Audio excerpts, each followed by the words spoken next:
This is San Diego News Daily.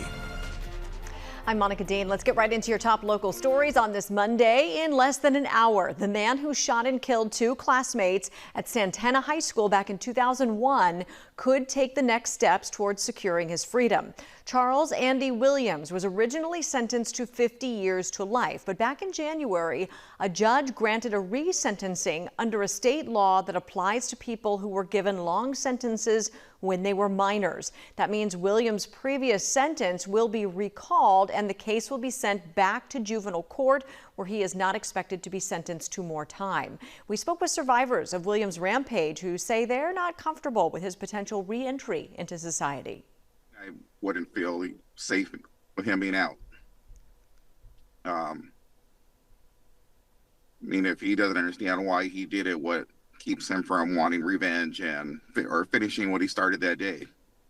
You know, does he come after me on my campus, or does he go after somebody else that just happens to be on a list for himself? I don't know. I mean, I just don't feel it's safe for him to be out if the board themselves, who know what they're doing, feel he's not safe for society. The district attorney's office is appealing the judge's ruling. Today's hearing is set to begin at 1 o'clock. There is some good news and some bad news when it comes to San Diego's streets. The city is making progress fixing them, but as NBC7's Audra Stafford explains, they still have a long road, or perhaps many long roads, ahead of them. I'm here along 51st Street, which has been rated one of the worst in San Diego because of the road conditions. You can see all the cracks, the uneven pavement. Here you've got a hole with actually huge chunks of loose asphalt.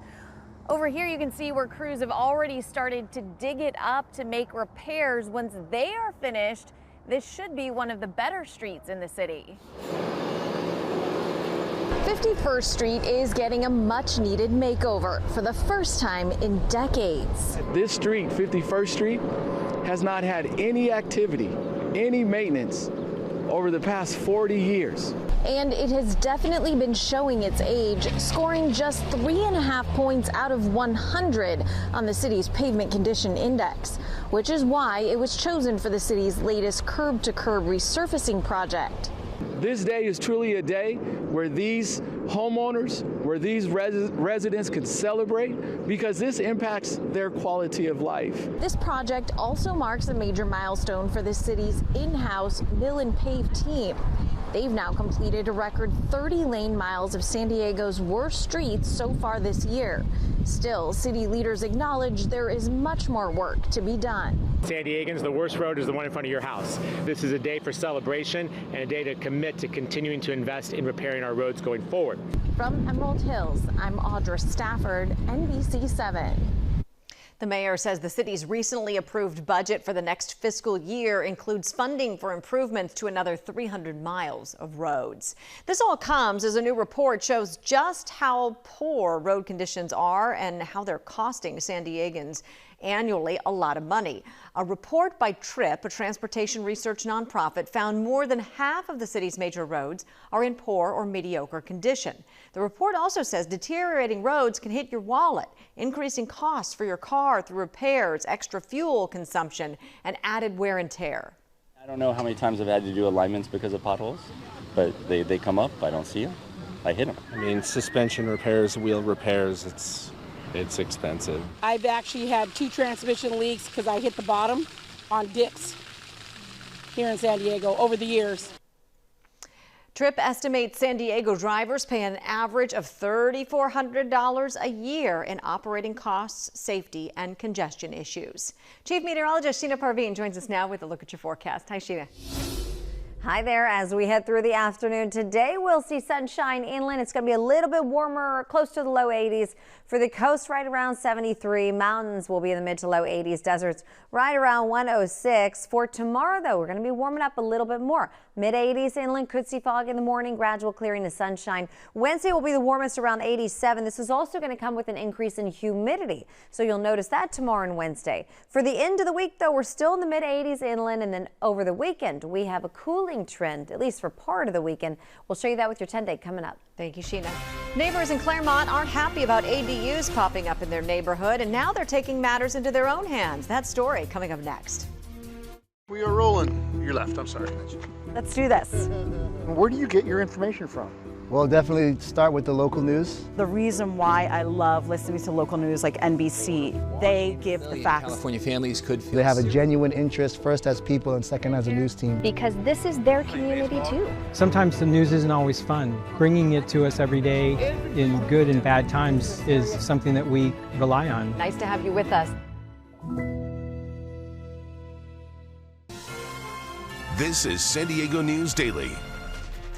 I'm Monica Dean. Welcome back. Today, city leaders are set to review a new study that could determine whether San Diegans break away from SDG&E to form a city-run utility company. The Public Power Feasibility Study examines whether the city of San Diego could eventually purchase parts of SDG&E's electric system and operate its own municipal utility. According to the study, the transition could cost billions of dollars up front, but says customers would see long-term savings if the city were to take over its own electric system. The unemployment rate has decreased in San Diego County, according to the Employment Development Department. It was 3.9% last month. In April, that number was 4.1%. Leisure and hospitality saw the most growth, with 3,600 jobs added. Construction gained 900 jobs. There were, however, some job losses in areas like transportation, business services, private education, and health services. A Claremont community is taking matters into their own hands, upset about a new ADUs, plural, that is in the area. They're posting unofficial no ADU parking signs. They appeared on Shoshone Street, where 13 newly constructed ADUs popped up recently. The units are still unoccupied, but neighbors are sending messages to potential renters. Some of these no parking warnings look like official signage, but they were not approved or installed by the city. Not everyone agrees with its grassroots effort.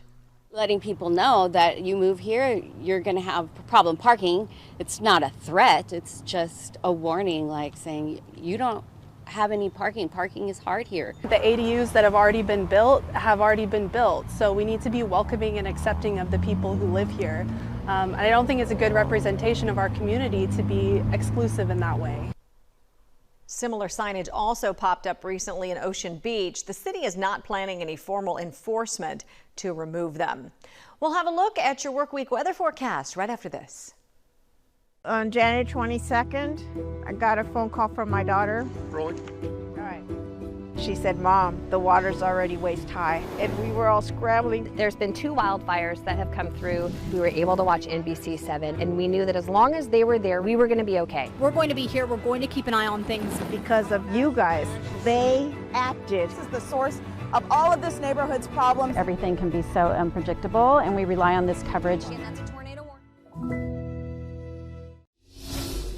Hi there, I'm NBC 7 meteorologist Sheena Parveen. For today at the coast around 73, inland valleys low 80, so we're going to be a little bit warmer than yesterday. Mountains will be around 83, deserts near 107. After today, the warming trend in the forecast, we're also going to get more humid tomorrow and Wednesday. Wednesday will be the warmest, so we'll be a little bit above normal for this time of the year for the coast and inland valleys. Heading into the weekend, though, we're going to start to cool down a little more on Sunday, so you'll notice that change. Mountains around 90 next few days, deserts near 110. All right, thank you. A local tradition unlike any other for fathers across San Diego. Father's Day was filled with chrome and classic cars at Belmont Park's annual Father's Day car show. From young car enthusiasts to lifelong collectors, families spent the day checking out vintage rides and sharing memories built around a love of automobiles.